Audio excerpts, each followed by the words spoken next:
High বন্ধুরা, তো আজকে আমি বাপের বাড়িতে ঘুরতে এসেছি। তো একটা জিনিস দেখতে এসেছি, তো ভাবলাম চলো তোমাদেরকেও আমি দেখাই জিনিসটা। তো এই জিনিসটা আমি জীবনে কোনো দিন দেখিনি, ফার্স্ট দেখছি।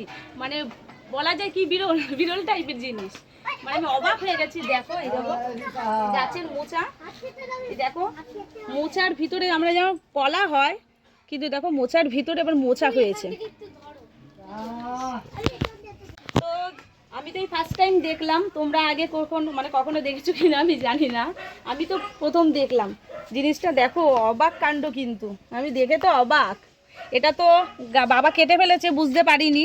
গাছটা দেখো কেটে নিয়ে চলে, গাছটাও দেখো কত ছোট বন্ধুরা, কতটা ছোট। এই ভিতরে দেখো, এই ভিতরে মনে আছে ছুলবো এটা, ভিতরটা দাঁড়া, ভিতরে কোনো দেখো, এই দেখো ভিতরেও মোচা না, ওটা ফুল আছে, একটু ফুল আছে কিন্তু মোচাই হবে বড় হয়ে।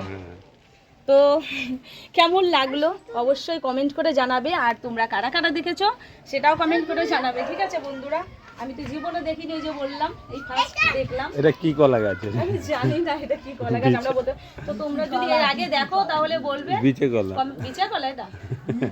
এত ছোট গাছ, কত ছোট গাছটা, সেই তো দেখে অবাক। তার মধ্যে এরকম আমি কখনো দেখিনি যে মোচার ভিতরে আবার মোচা। কলা দেখেছি, ভুল করে কেটে ফেলেছে, ফুল দেখেছি আমরা, আর বাবা ভুল করে কেটে ফেলেছে, গাছটা কেটে নিয়ে চলেছে। অনেকগুলো মোচা আছে। তো চলো, এটা দেখানোই ছিল। তা কমেন্ট করে অবশ্যই